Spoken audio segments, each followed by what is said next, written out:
and keep muting during the presentation. When asking questions, please use the raise hand option. You can say that on the top of your Teams, there is a symbol of hand. Just click it when you ask questions. So this workshop is supported by the H2020 project, High Performance Computing in Wind Energy. The partners are across Europe and Brazil, including the University of Nottingham, University of Stuttgart, Imperial College London, DTU, University of Twente, University of Edinburgh, EDF, Vortex, University of São Paulo, Unicamp, and UFSC. So this workshop consists of 2 sessions in 2 days. Today we have HPC of wind turbine flow, and tomorrow it will be HPC of wind resource assessments. Today our session will be led by our guest speaker, Professor Ardeshir Hanifi. The talk will be 40 minutes, followed by a 5-minute discussion. So Professor Hanifi is from KTH, Royal Institute of Technology. He is the Vice Director of Linear Flow Center and the manager and the member of management group of Swedish Aeronautical Research Center.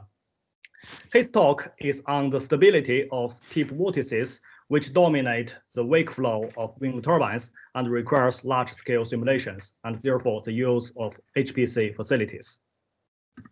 I can now apparently share my screen, if it's okay.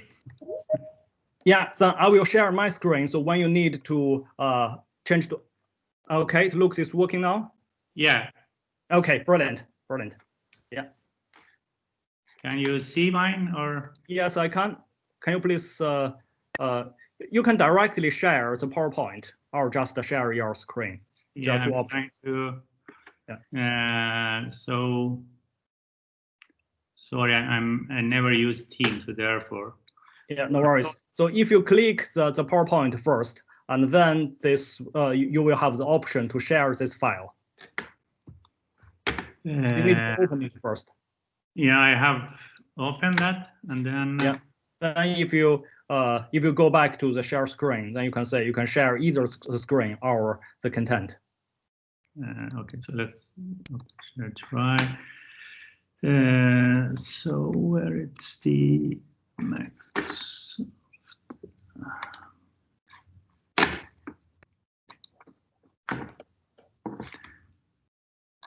It's just strange. I cannot see that again. It just disappears.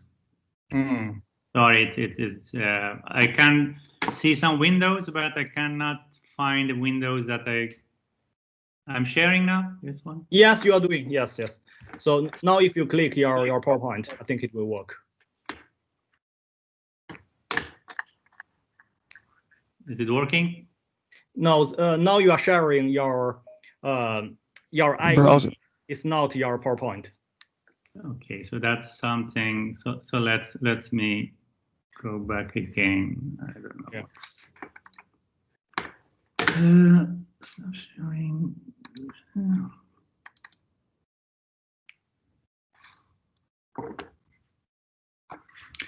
Apparently, it's not coming.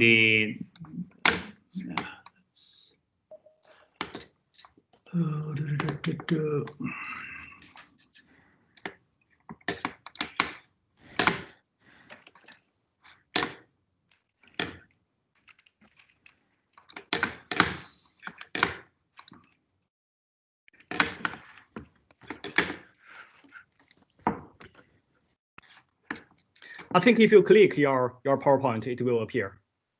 That's what I'm doing because there are 2 different windows, so it's not coming. So it's not. Yeah, now. Do you see that now? Just 1 second. Yeah, it works. Looks brilliant. Okay. Good. Sorry for inconvenience. Yeah, please start. Okay, then I go ahead. Thank you for invitation, and it's an honor to be here and giving this presentation. The work is actually a summary of the activities that we had at the Department of Mechanics within the area of the wind turbine and flow instabilities. So this goes back to the time that Professor Stefan Ivanel started his PhD here at the Department of Mechanics, and then it goes through a couple of or three PhD students have been working on the subject, and also involves collaborators from DTU, Professor Sorensen and Mikkelsen. So I'm trying to give a summary of those activities. I hope I'm able to give the adequate details of the research has been done. As a motivation, as all of you already know, so the flow field in a wind turbine park is dominated by the wake behind the turbine blades, and the relevance of the those wakes on the efficiency of the wind turbines are well known. Here is an example of how the efficiency of the different turbines is affected by the wake of the first flow turbines.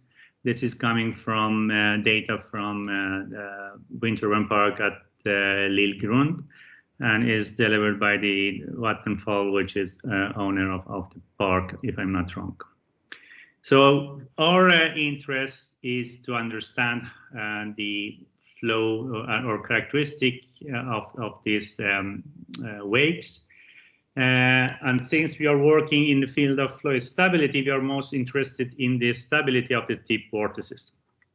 So we want to know what will happen to those if they are subjected to incoming variation in incoming flow, for example, turbulence intensity or other parameters which I go through later, and how these parameters affect the length of the stable wake, and which frequency and wavelengths of the perturbations are more dangerous when it comes, or more beneficiary to break down the vortices in this case. So those aspects of the flow characteristic of those wind turbine wakes that we have been working has been the followings, or there are a number of them that I'm going to discuss today. One of them is the effect of yaw on the vortices. The other one is effect of the shear of the incoming flow. For example, if you want to take account the atmospheric boundary layer, then you have the flow has the boundary has a shear, and it's not constant as usually the computations are done for.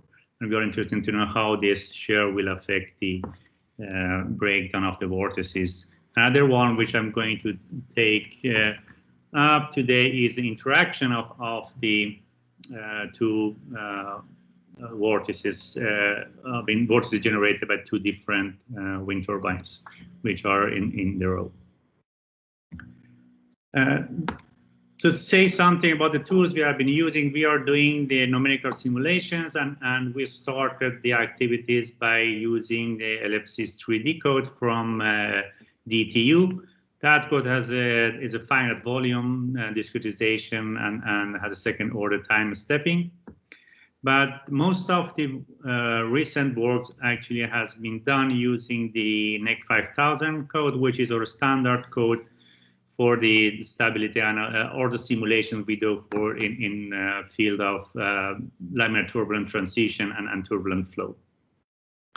The code is an spectral element method, and it has third order temporal integration scheme. We use most of the time some filtering of highest modes to stabilize the numerical simulation.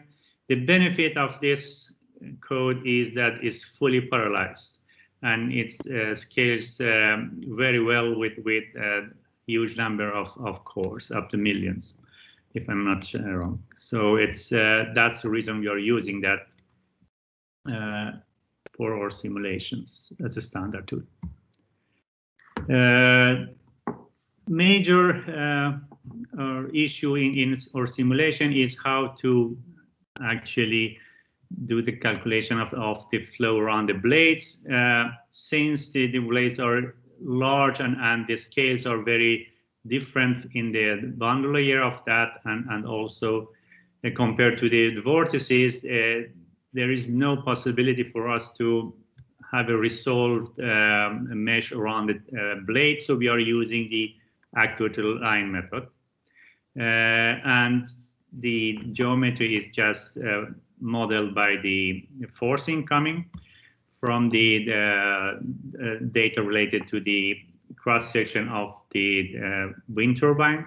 So at each position along the blade, you have an airfoil, and that has a certain lift and drag coefficient from based on which we can compute the forces, and these forces then are put to the right hand side of Navier-Stokes equations during the computations.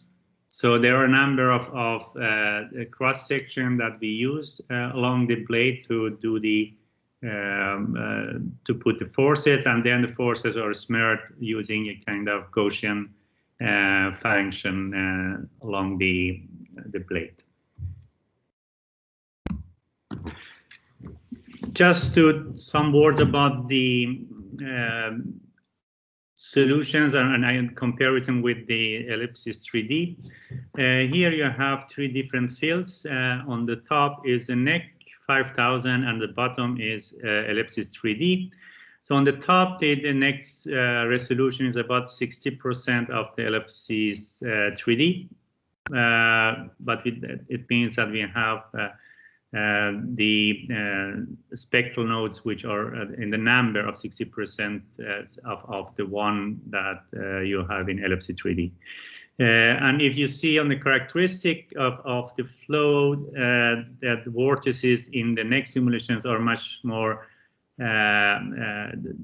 or say sharper, and they keep their cross section for a long time, especially if you look at the vortices generated by the hub, that they survive for a long time compared to what you see in ellipsis 3D. And even if you go to the 40% of resolution of ellipsis 3D, the next solutions are still slightly better maybe than ellipsis 3D. But it doesn't say anything about the computational effort that you need to do, because the next simulation are actually quite heavy in terms of computational. I don't have any number about the ellipsis 3D, so I cannot comment on that. But the benefit is that when we are doing the flow instability, we are very dependent on the quality of the base flow, and so if the base flow is not correct, the stability analysis will not be correct. Therefore, we want to use the tools which can give us a high accuracy base flow for simulations. Here another comparison of those two codes in terms of the wake expansion ratio. This actually is quite well, there's good agreement between the ellipsis and neck results, and also different resolution of neck. So you have we have been here using three different number of polynomial in spectral element discretization, 9, 8, and 7. And you see that when it comes to wake expansion, the results are converged. But if you look at the core radius, which is locally looking to each the cross section of vortices, you see that there is still some differences when we go from polynomial order 8 to 9. But by choosing the polynomial order 8, we are close to what ellipsis has. But we are usually doing with much higher polynomial up to 10. So then it's, I think the solution is much converged compared to what you're seeing here.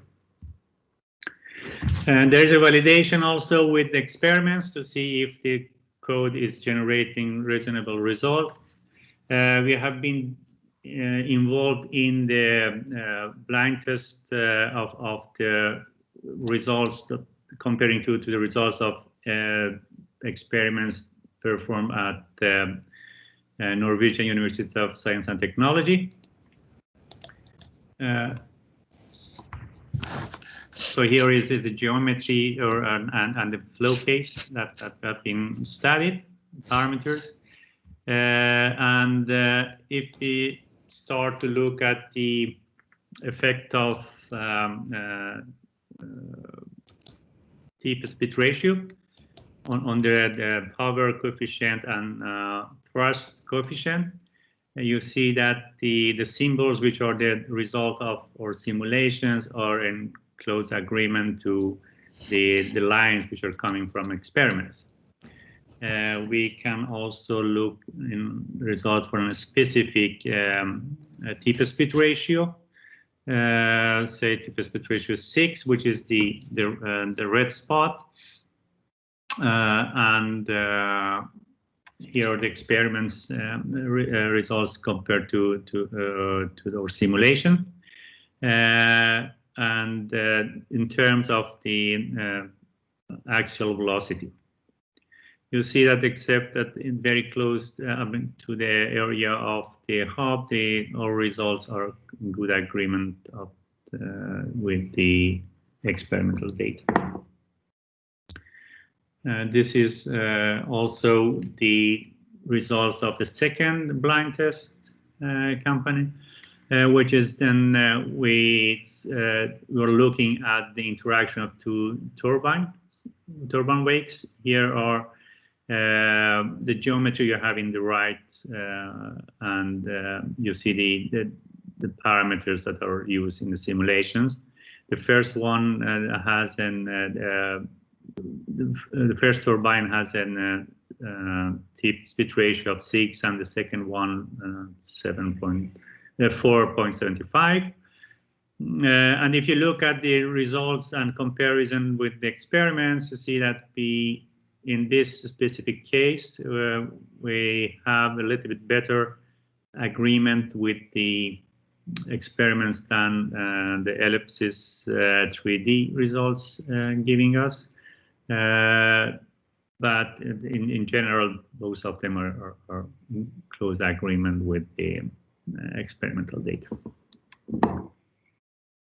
So, as I said before, we are interested in the analysis of stability of the tip vortices.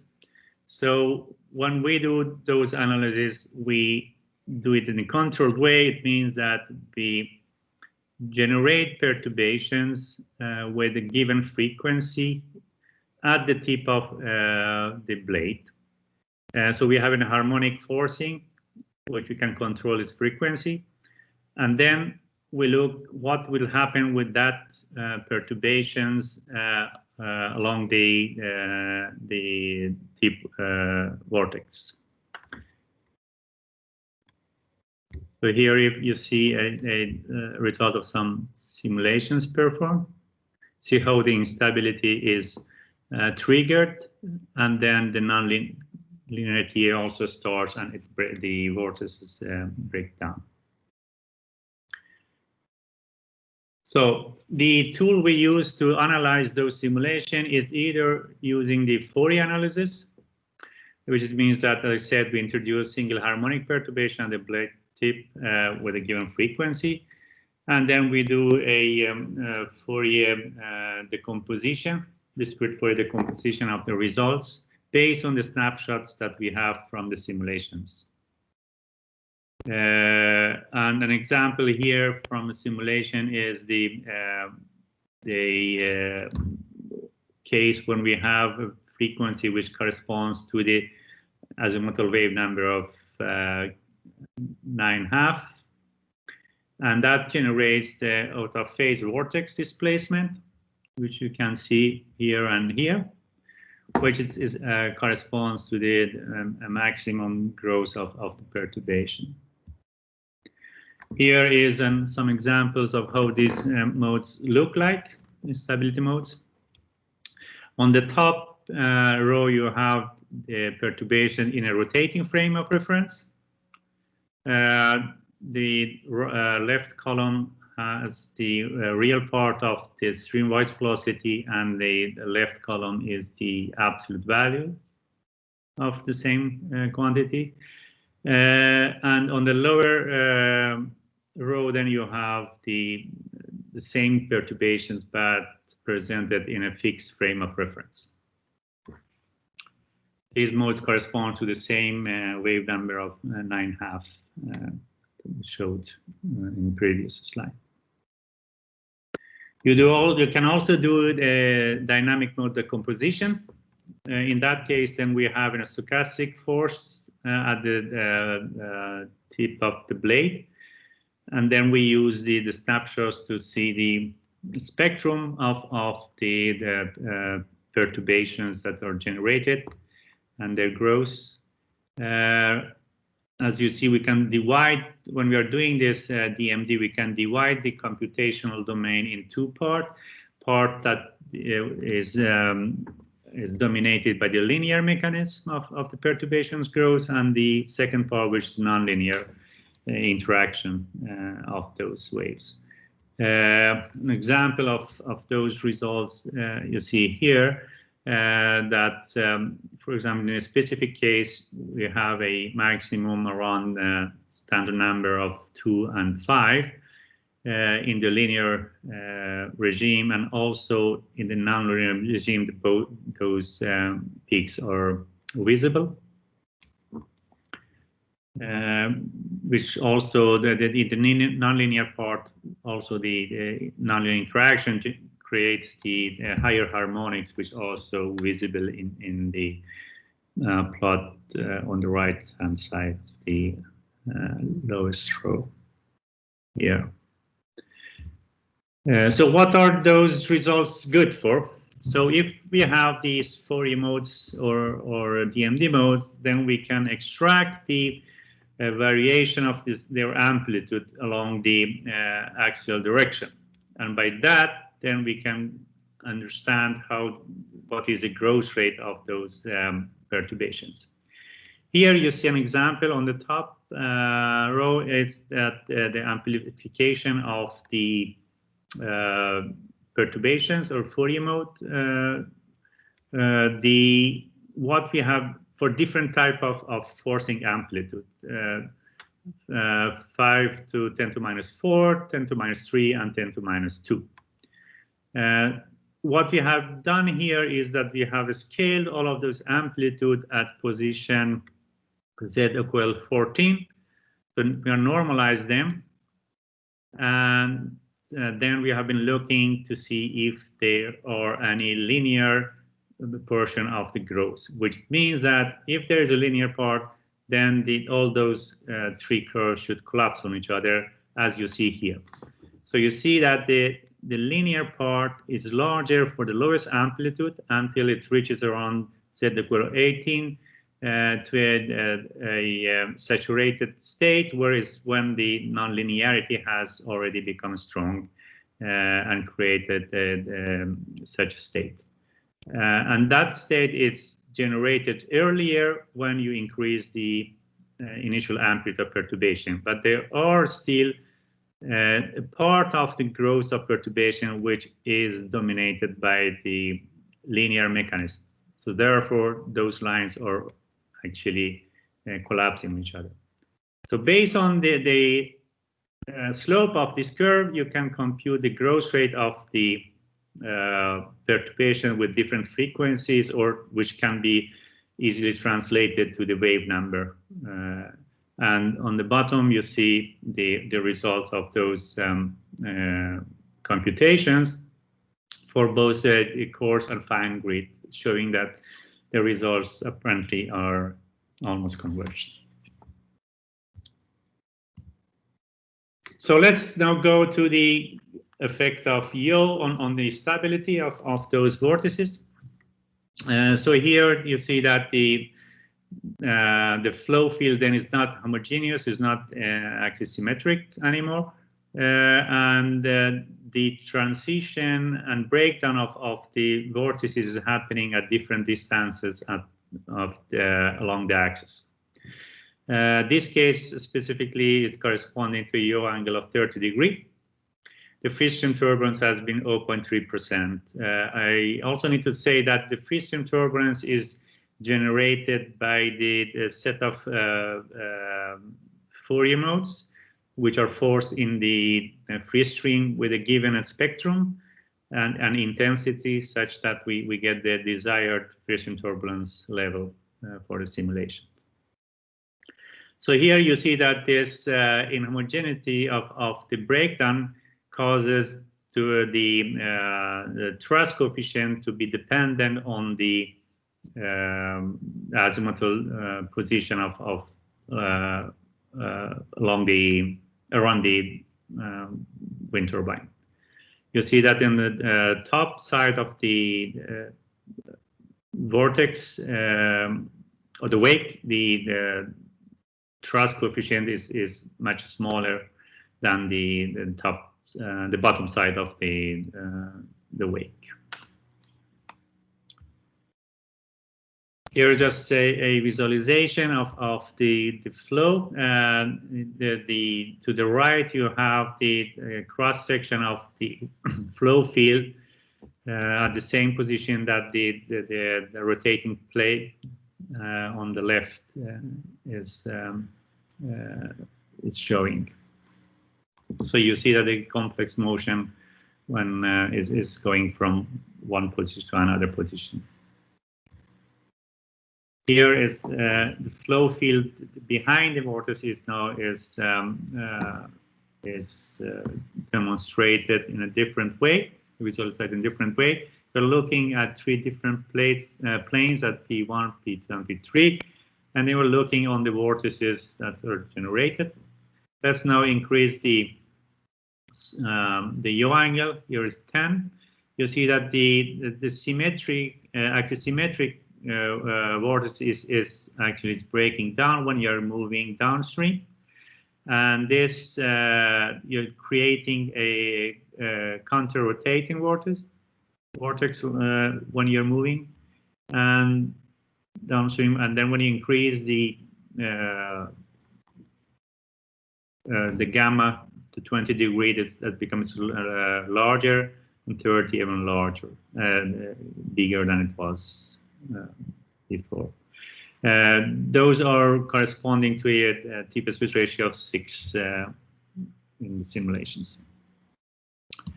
So let's do the Fourier or the stability analysis of the same configurations that we just saw. So we compare the flow field for two different cases. Here we have the yaw angle of 0 and a yaw angle of 30 degrees.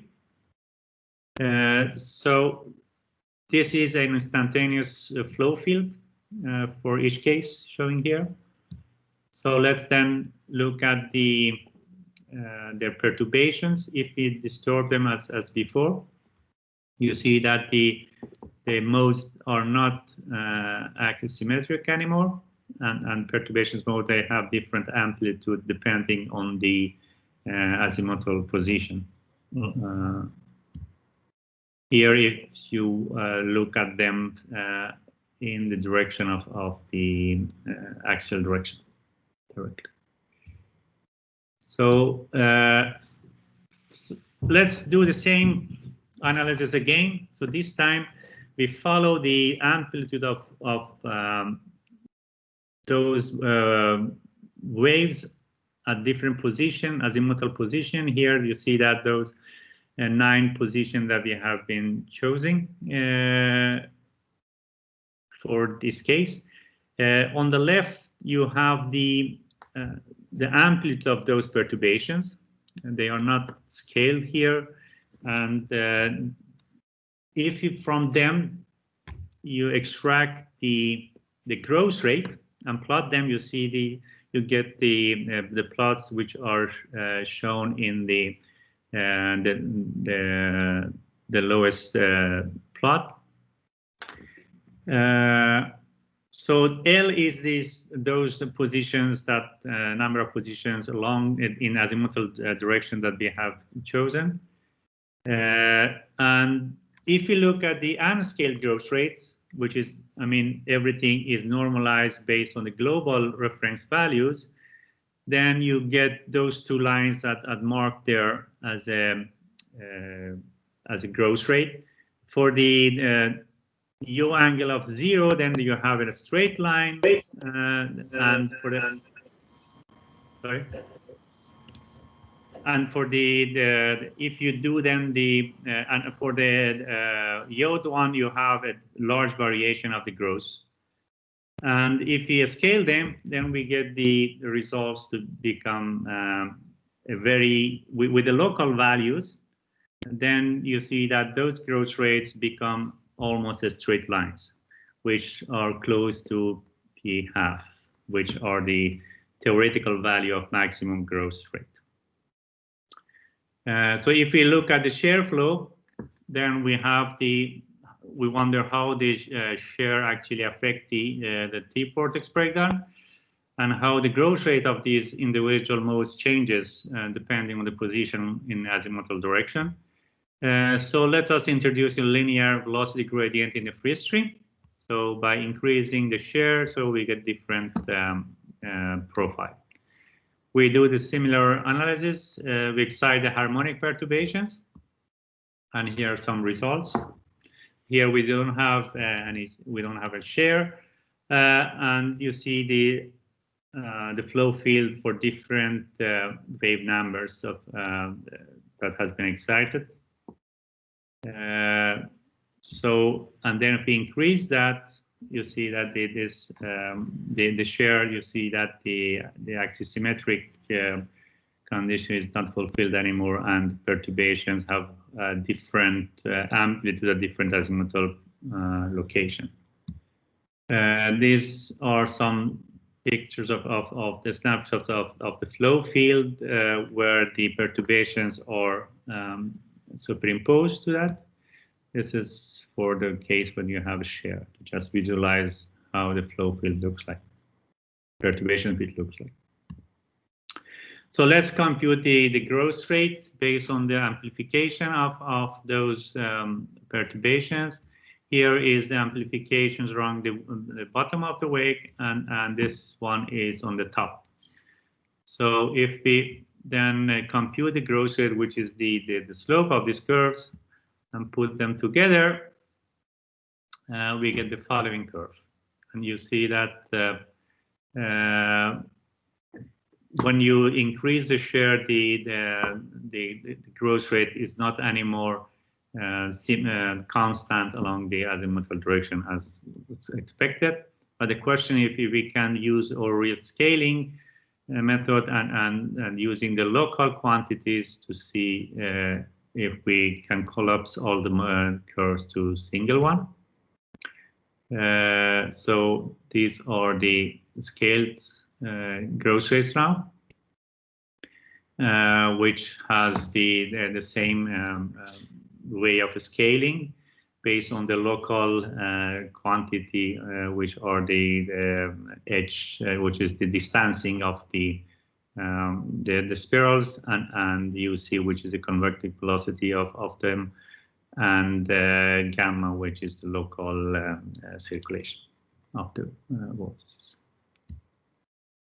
So this can be actually used to model the length of the stable wake. This has been done previously in the work by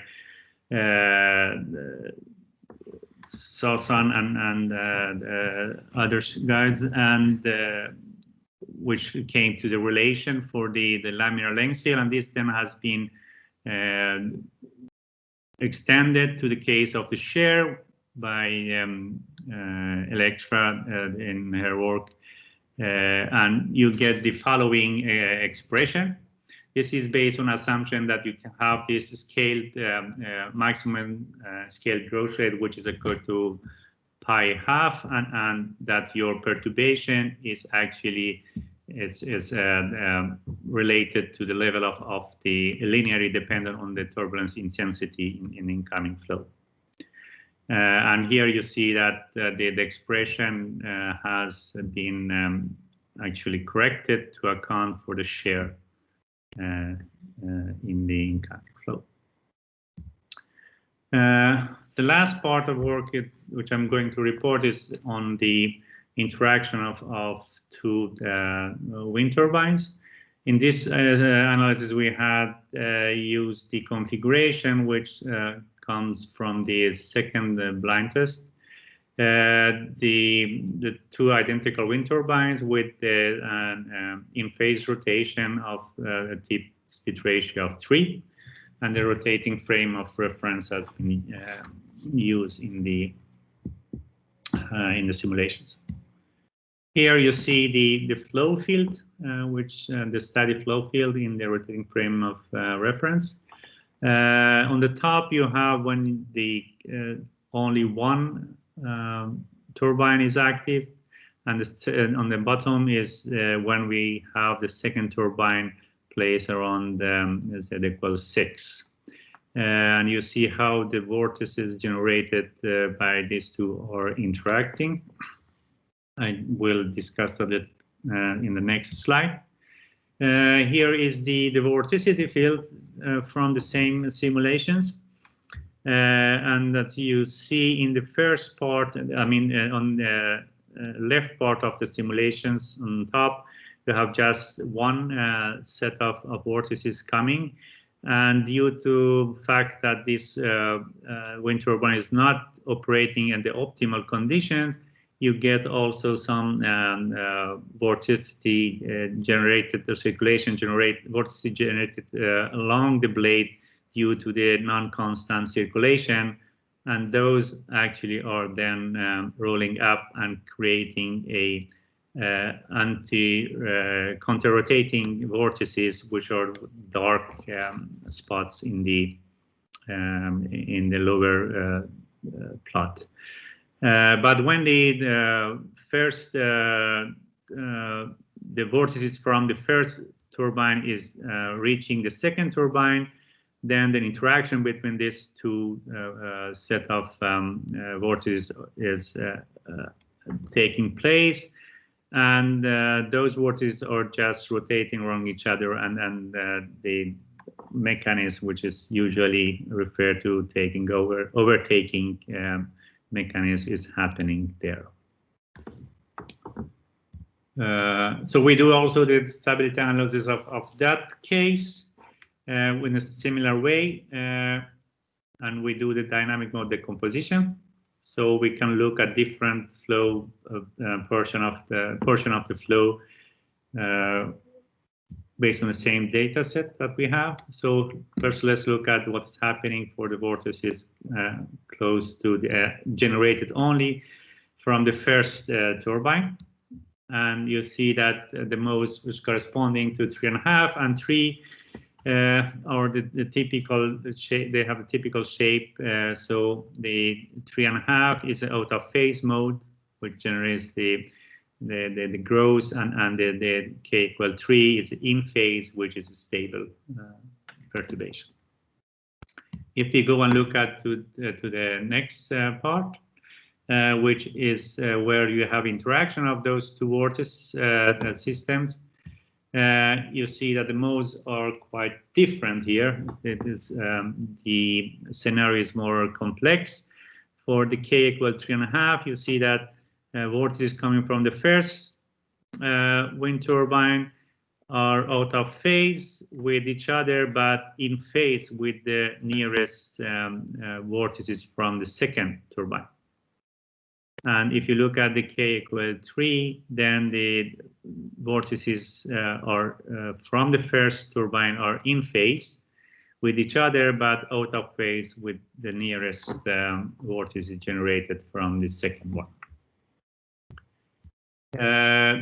So we are also working on other subjects which are related to those issues. We are developing the methods to be able to look to the interaction of two helical systems based on the from an analytical point of view, and also working on development of methods and tools for predicting transition on the rotating blades, taking into account the effect of rotation and the generated cross-flow component of the boundary layer flow. So here I finish my talk with some conclusions. We can say that we have been able to validate our methods of simulations towards by using the experimental data and results from other codes, and showing that we get good agreement for a wide range of tip speed ratios and yaw angles. We have been able also to do a detailed analysis and characterization of the instability of those tip vortices and their breakdown scenario, and also understanding the effect of yaw and sheared flow on inflow on those aspects. We have also validated kind of, I don't know if I can call it a universal scaling law for the growth rate of those vortices based on using the local flow parameters, circulations and distancing of the vortex rings. When it comes to application, we have been able to take those results and coming up with a model for the length of the stable wake. So I stop my presentation here and thank you for your attention. And if there are any questions, I will be happy to answer.